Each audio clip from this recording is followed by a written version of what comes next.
Olá, amigos. Muito bom estarmos de volta aqui nesse sábado para nós continuarmos estudando o livro E a Vida Continua. Sejam todos muito bem-vindos ao programa A Vida Continua. E aí, Thelma, tudo bem com você também? Tudo bem, graças a Deus. Esperamos que os nossos amigos também estejam todos bem. E é muito proveitoso nós estarmos aqui mais uma vez para o nosso estudo. E a Thelma vai lembrar para a gente como é que foi o capítulo 10, porque hoje nós vamos estudar o capítulo 11. Mas hoje nós vamos estudar, resolvemos dividir o capítulo 11 em duas partes, né, Thelma? Então, hoje nós vamos falar sobre a parte 1, e no próximo sábado a gente estuda a parte 2, mas a Thelma vai dar uma lembradinha para a gente como é que foi o capítulo 10. Os capítulos vão ficando assim com bastante assunto, né? E o nosso tempo é exíguo, então a gente tem que dividir o capítulo.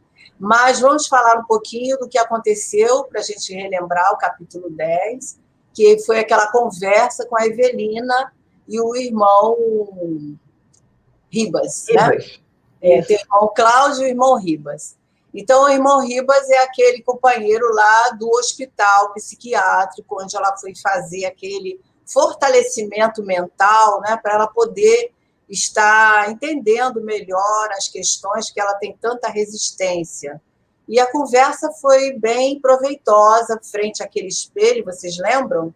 Aquele espelho onde retratava ali, né, gravava, né, toda a conversa, e tudo o que estava acontecendo, como se fosse uma anamnese, né? Que ele ia perguntando, ia registrando tudo ali, para futuramente ser consultado, como uma ficha médica mesmo, né, Márcia? Que a gente vai no médico, pergunta o que está sentindo, tudo aquilo.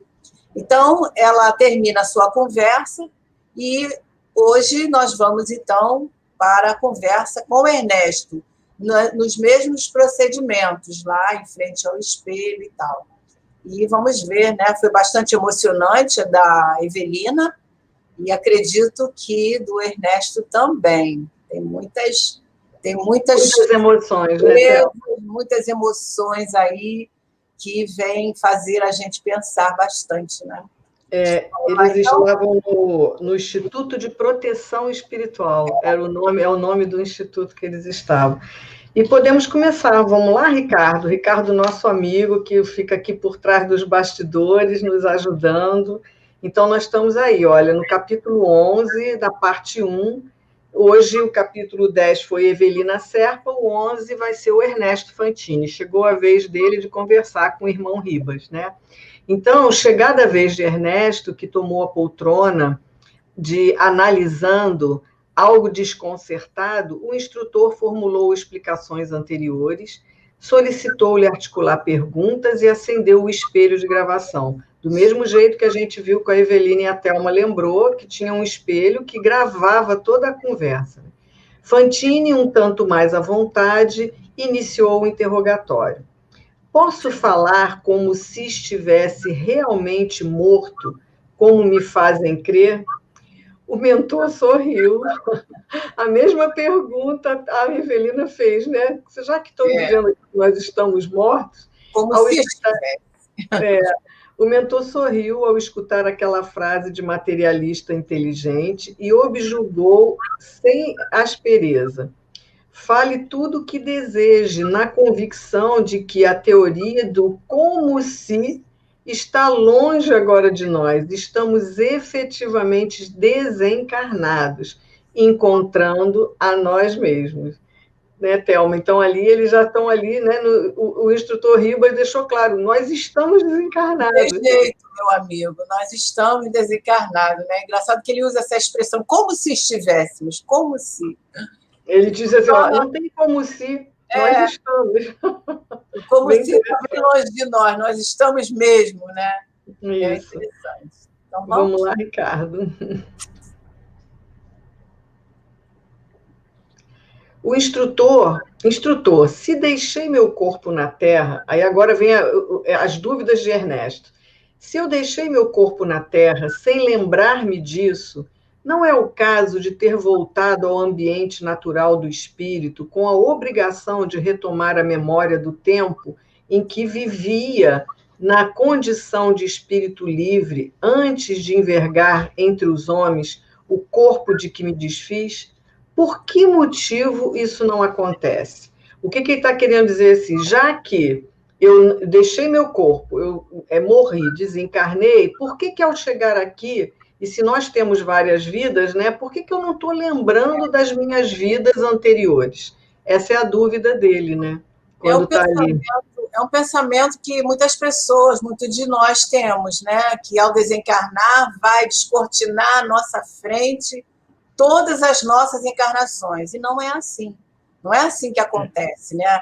A gente está vendo até agora que há toda uma preparação, né? Todo um acompanhamento da evolução daquele companheiro que chegou ali para ele compreender a realidade, né? Há todo um tratamento especial. Então, a gente vai lembrar aos poucos, à medida que for necessário, né? Não sei se você se lembra aquele caso lá da mãe de Elísias, você pode até falar para os nossos amigos, né? A mãe, a dona Laura, né? Lá no nosso lar, que os companheiros levam ela até aquele determinado... como é que chama? Aqueles...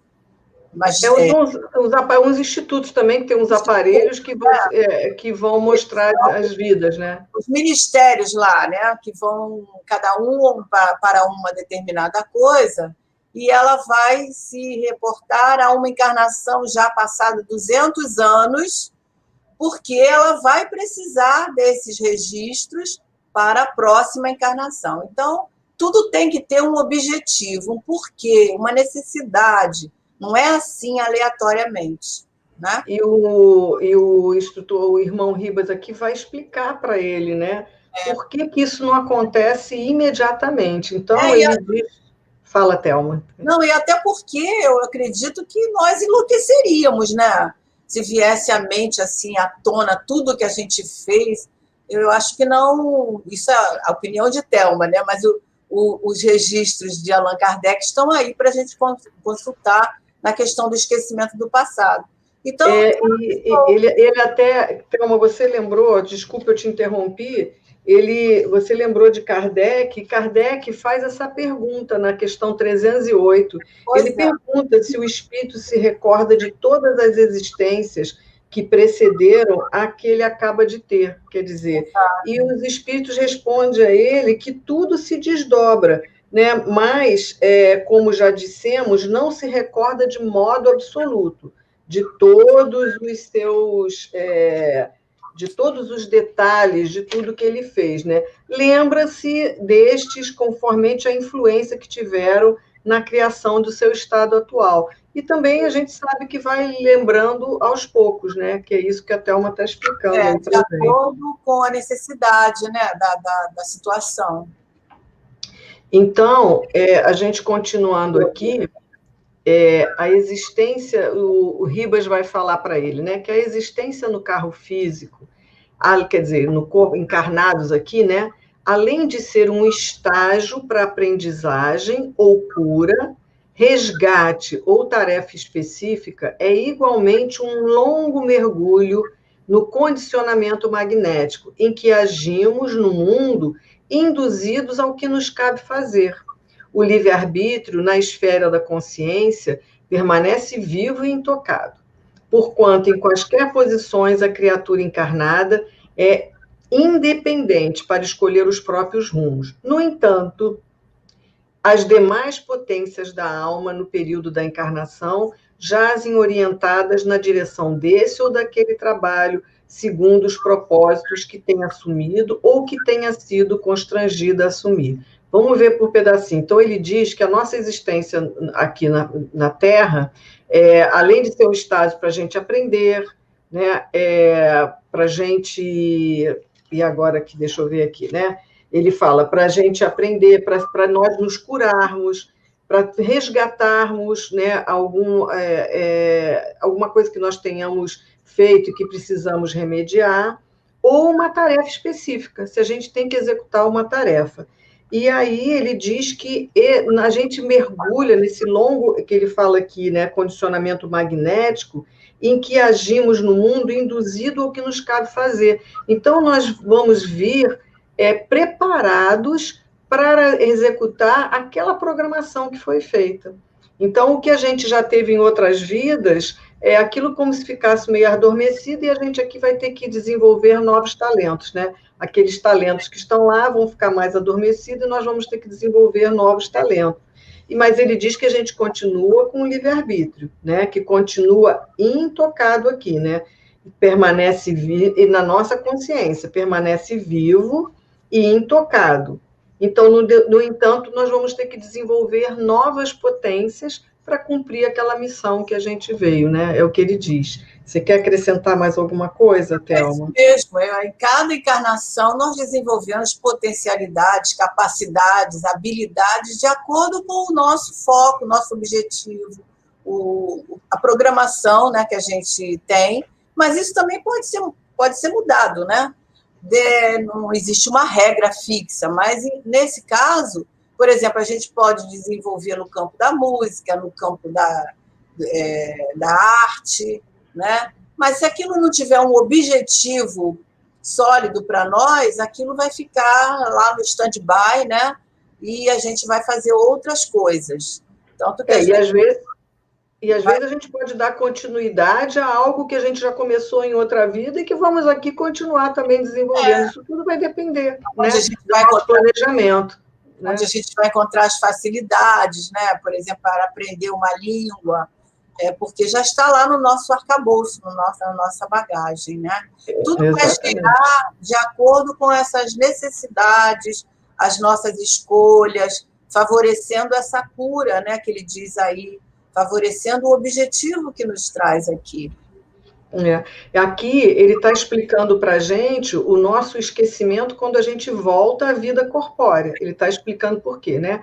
A dúvida do Ernesto é ele não lembrar das vidas nós chegamos lá. Mas aqui, por enquanto, o Ribas está falando do nosso esquecimento das outras vidas quando nós estamos aqui encarnados. Vamos continuar lendo aqui para a gente ver a continuidade da explicação dele.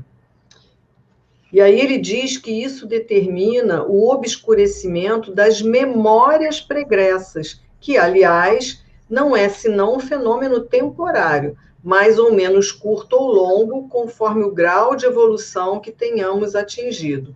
Então, ele está explicando como nós temos que desenvolver novas habilidades, novos talentos, executar outras tarefas, e mais em função de um passado que a gente tem, quando encarna, a gente não lembra do que foram as nossas outras vidas. Por isso que ele diz que isso determina o obscurecimento das memórias pregressas, tudo aquilo que ele explicou no parágrafo anterior. Aí Ernesto pergunta para ele, teríamos então sofrido, enquanto no plano físico, uma dilatada hipnose, quer dizer, como, né, ficou hipnotizado e não lembra de nada? Ele diz que até certo ponto, sim. A passagem pelo claustro materno, quer dizer, o ventre da mamãe, né, na hora que a gente vai nascer, a gravidez, o novo nome escolhido pelos familiares aos 7 anos de semi-inconsciência, no ambiente fluídico dos pais, a recapitulação da meninice, o retorno à juventude e os problemas da madureza, com as responsabilidades e compromissos consequentes, estruturam em nós a individualidade eterna, uma personalidade nova que incorporamos ao nosso patrimônio de experiências. Aqui a gente parar, tem bastante coisa para a gente perceber, né? E aí, Thelma, você quer começar comentando? Ele diz aí sobre a questão do planejamento, né? Que se a gente ir passando por esse esquecimento, nós estamos aí programando, né, planejando uma nova etapa para nós cumprirmos. Aí ele fala dessa passagem pelo claustro materno, conforme Márcia falou, né, que é o período gestacional, onde a gente cria vínculos, né, mãe e filho. Depois ele vai falar a questão do nome, né, adaptação a esse nome. E tudo a gente vai começar a desenvolver uma nova personalidade, né? Interessante essa questão dos 7 anos de semi-inconsciência que ele fala, já no ambiente familiar, né? Porque é justamente nesse período dos 7 anos, na conclusão desses 7 anos, né, que efetua, que faz essa configuração aí da encarnação propriamente dita. Porque até então o espírito está meio que no mundo espiritual, no mundo físico, mas após os 7 anos começa toda essa influenciação que ele fala aí, que vem da educação, do lar, vem da questão do ambiente moral ali dos pais, né, que vai passar para o filho. O que a gente vai pensando é que é como se fosse mesmo a preparação para uma nova história, um novo papel, digamos assim. E a gente pode até relacionar com a peça de teatro, que você vai fazer um novo papel. Os atores costumam falar que, quando se refere àquele personagem, que eu estou compondo esse, né? Eles usam essa... Então, também, aí nós estamos compondo com esses pontos importantes aí, esse personagem, né? Essa personalidade, que é diferente de individualidade. Individualidade somos nós, seres imortais. E personalidade é a persona. Então, nós estamos compondo essa persona com um novo nome, um novo corpo, um novo ambiente, porém o mesmo espírito, né? Então, a gente vai aí nesse caminho, adentrando a uma nova história. Dar continuidade, mas num novo papel, né? Exatamente, que é o que ele coloca aqui, né? Nós temos uma individualidade que é eterna e imortal, né? Do nosso espírito, mas a cada encarnação nós adquirimos uma nova personalidade e que vai se somando a tudo que a gente já viveu e as nossas experiências e para a nossa evolução e o nosso crescimento, né? Vamos continuar um pouquinho? Em relação a isso, ele fala lá no capítulo 2, no livro Missionários da Luz, a questão que aos 7 anos, através da glândula pineal, começa a vir à tona as nossas lembranças, a lembrança das encarnações passadas, que estão ali, que não vão ser propriamente lembradas, mas vão trazer situações, né, em questão das tendências boas, das tendências más, a questão até da sexualidade, né?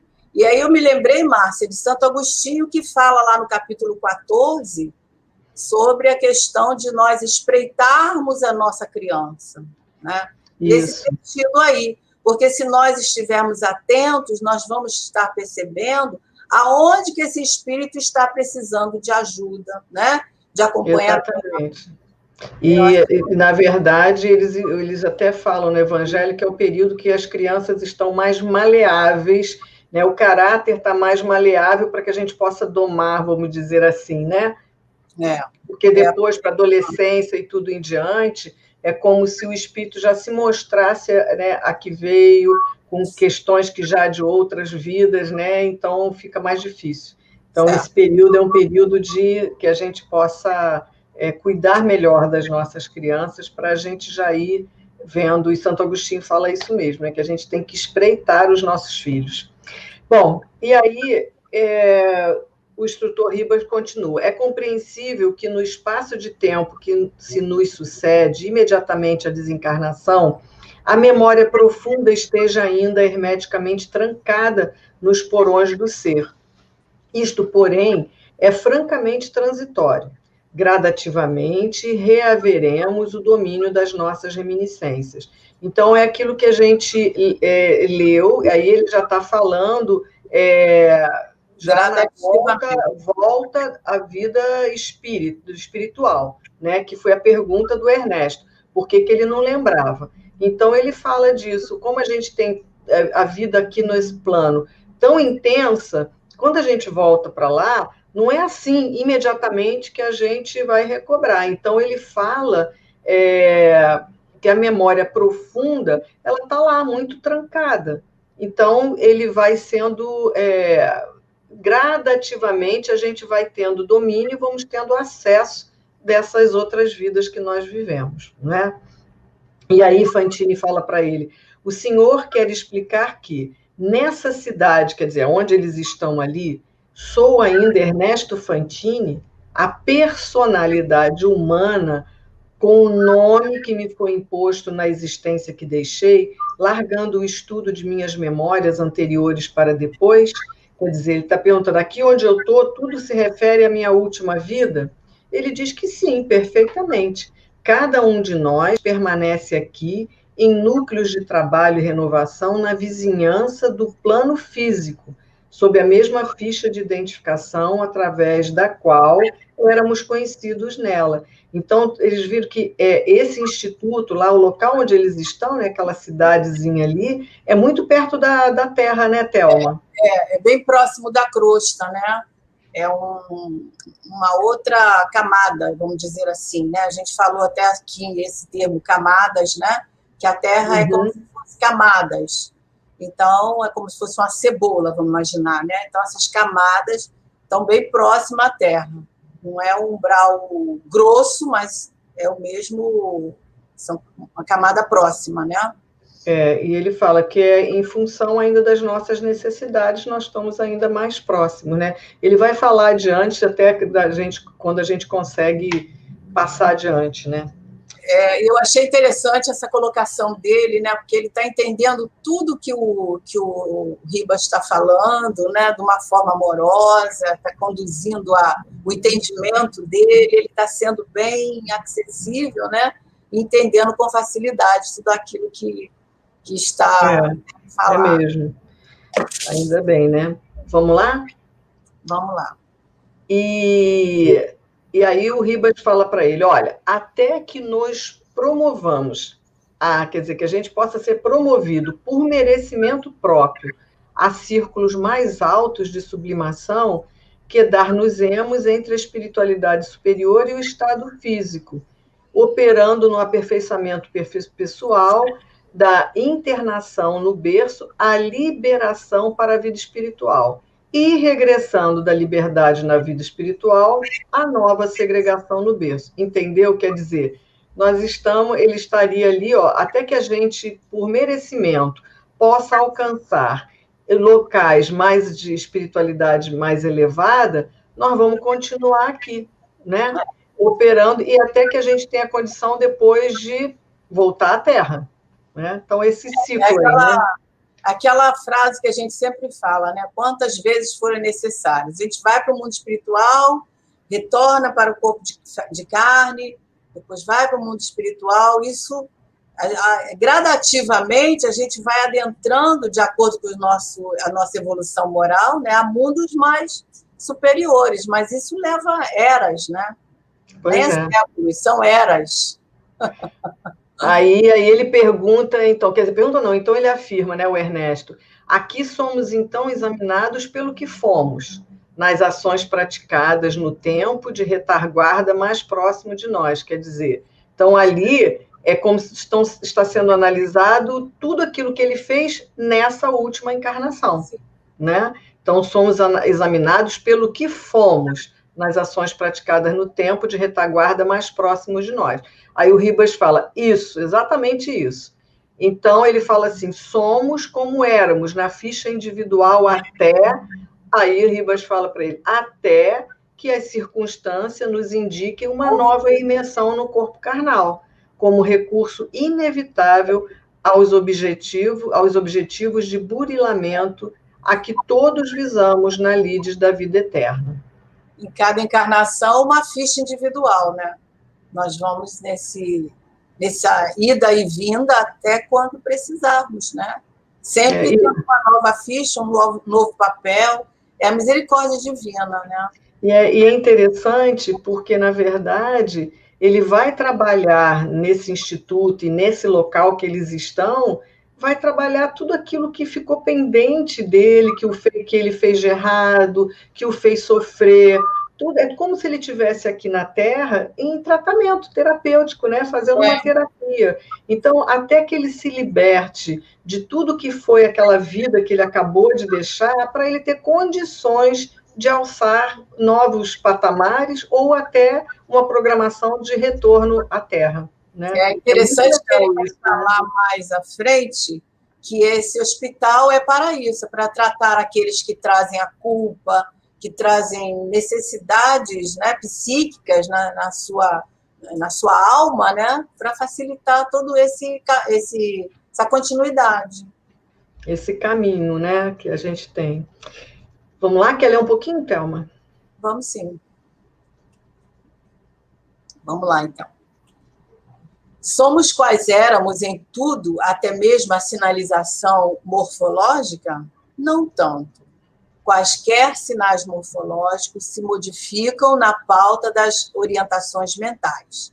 Isso ocorre habitualmente na própria Terra dos homens, quando a ciência, sem maiores dificuldades, modificam os implementos da máquina genésica da criatura, de acordo com os impulsos psicológicos que a criatura apresente, harmonizando o binômio corpo e alma.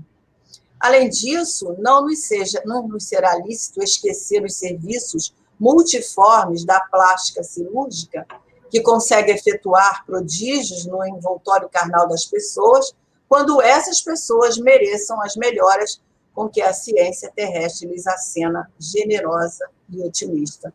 Aqui ele vem falando de duas situações aí bastante importantes para a gente entender, porque nesse planejamento, em toda essa programação que se faz para o espírito retornar à Terra, é claro que não há um planejamento para ninguém falir.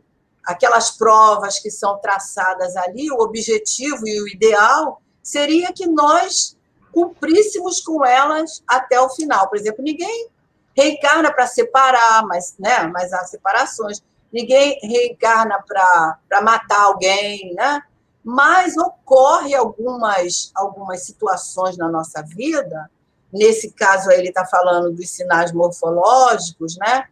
Que vem mostrar para nós que a mente e o corpo tem que estar no equilíbrio. E quando não há esse equilíbrio, nos trazendo, às vezes, dores, às vezes, conflitos, sentimentos, porque é a mente que comanda, né? Então, ele diz que isso acontece aqui conosco na Terra.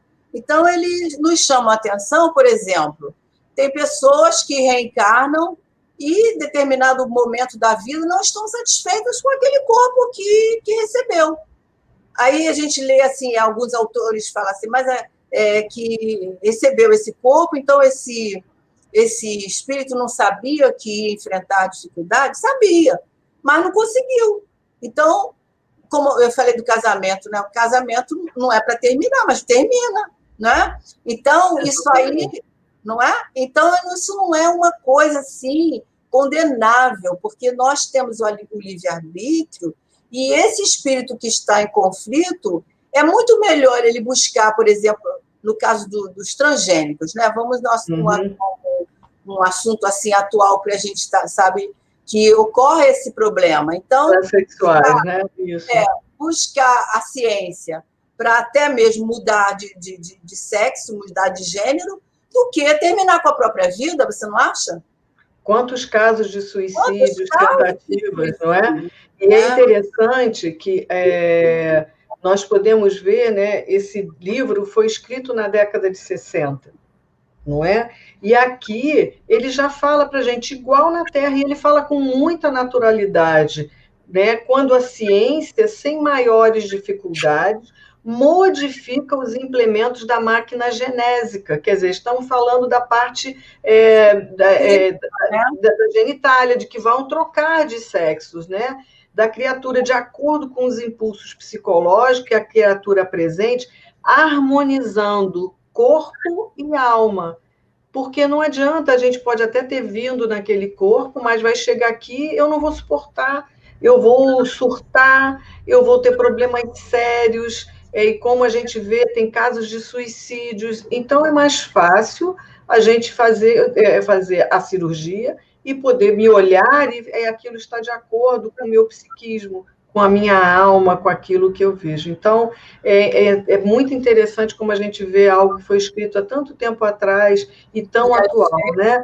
E a gente tem dificuldade até hoje para entender, né? Exatamente. Até hoje nós resistimos para entender com muitos preconceitos, né?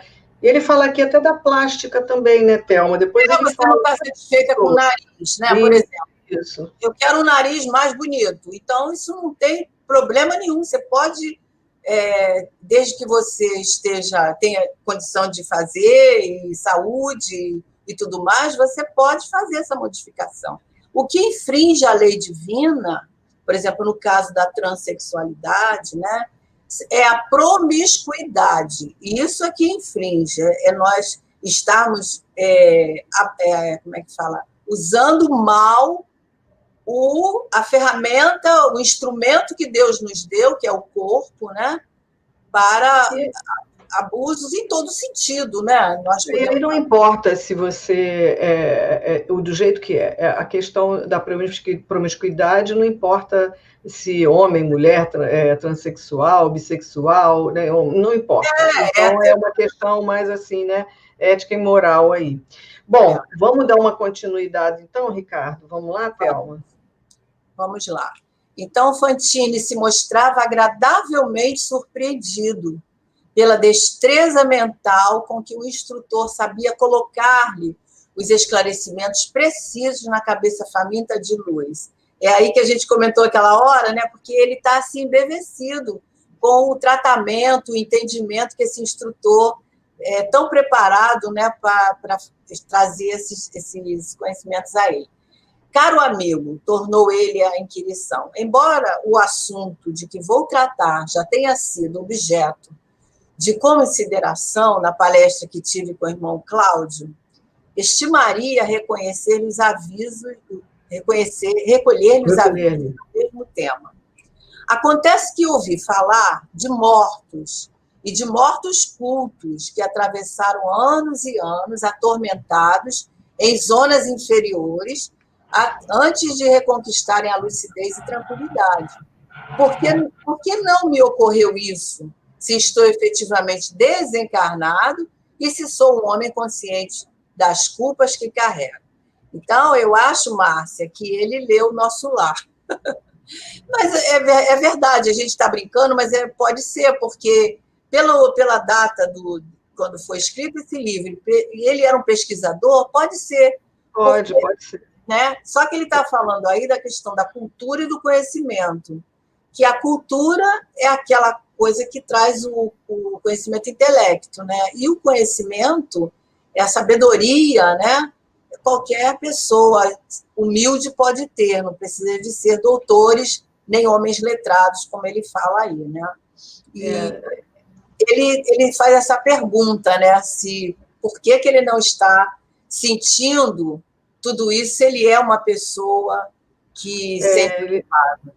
Ele quer se referir aqui, por que eu não estou naqueles os umbrais da vida, naqueles cenários horrorosos, já que eu carrego tanta culpa de coisas que eu fiz, né? E aí o Ribas vai explicar para ele, né? Mas eu acho que a gente também pode se fazer essa pergunta, os nossos amigos. Com certeza, né? Já ter feito essa pergunta, né? Por que Ernesto não foi diretamente lá para aquele umbral após a desencarnação, se ele sabe, né, dos seus erros e se sente culpado? Então, o Ribas agora vai responder para ele e a gente conversa depois, então. Então, ele fala, né, que o estado de vibração... De tribulação. De tribulação a que se refere é pertinente ao espírito e não ao lugar. Muitos de nós, os desencarnados, suportamos tempos difíceis em paisagens determinadas que nos refletem as próprias perturbações íntimas. Essa anomalia pode perdurar por um tempo, de conformidade com as nossas inclinações e esforço, indispensável para que nos aceitemos, imperfeitos como ainda somos, conquanto não ignoremos a necessidade de burilamento que as leis divinas nos estabelecem. Somos, por agora, consciências endividadas ou expoentes de evolução deficitária ante a vida maior, carregando o dever de podar os nossos defeitos em trabalho digno e incessante. Você quer comentar essa parte? Então, aqui, na verdade, ele diz para a gente, né, que o estado que o estado que ele fala, o estado de tribulação a que se refere é pertinente ao espírito e não ao lugar. Então, em função da nossa mente, das culpas que a gente carrega, é onde nós vamos nos ver, quanto até a afinidade das pessoas que nós vamos estar juntos. Então, por isso que ele falou, mais na frente nós vamos ver isso, que ele vai falar do estado psicológico do Fantini, ajuda que ele esteja ali onde ele está. Né? Não é uma pessoa que fica remoendo, ele está ali, cheio de remorso e tudo, mas ele está com uma outra atitude, uma atitude de vamos para frente, né? Não está junto dessa minha culpa, minha máxima culpa, e não quer ir adiante e fechado nisso. Então, é isso que ele está querendo dizer para a gente, né? Tudo isso é o nosso padrão mental, que vai nos conduzir, que vai nos agrupar àqueles nossos afins, né? Aqueles que vibram na mesma sintonia. A questão é que nós falamos antes aí, por exemplo, o André Luiz, a gente sabe que ele tinha o conhecimento intelectual, né? Porque ele era médico, mas ele cometeu algumas agressões, né? Contra o próprio corpo, tanto que ele contraiu a sífilis, ele teve câncer por desregramento, né? Então, ele foi atraído por essas vibrações que estavam na mesma sintonia com ele para aquelas regiões. Eu acredito que o fato do Fantini não ter aqueles registros, que ele se dizia ateu, né? Aqueles registros de céu e de inferno, isso ajudou muito ele também, né? Também acho.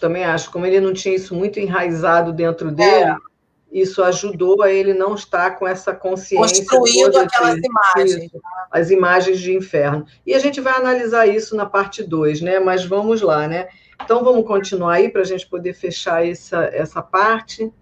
Então, enquanto estejamos em desequilíbrio após a desencarnação, desequilíbrio que é agravado pela nossa inconformidade ou rebeldia, orgulho ou desespero, ameaçando a segurança dos outros, permaneceremos compreensivelmente internados ou segregados em faixas de espaço, junto de quantos evidenciem perturbações e conflitos semelhantes aos nossos, à maneira de doentes mentais afastados do convívio doméstico para tratamento justo. Aí ele vem falando da questão da ideia do castigo de Deus, né, que ele também tem uma ideia sobre isso, ele achava que ia ser castigado, e o irmão Ribas fala para ele, razoável que abracemos até que aprendamos a divina providência, que a divina providência nos governa através das leis sábias e imparciais. Cada um de nós pune a si mesmo, nos artigos dos estatutos excelsos que haja infringido. A justiça eterna funciona como foro íntimo de cada criatura, determinando que a responsabilidade seja graduada no tamanho do conhecimento. Então, quanto maior o conhecimento que nós vamos tendo, nós vamos nos tornando mais responsáveis pelas nossas ações, né? Contra nós e contra o outro. E ele fala aqui, né, que a justiça divina nos governa através de leis sábias e imparciais. E cada um de nós, ele fala, pune a si mesmo.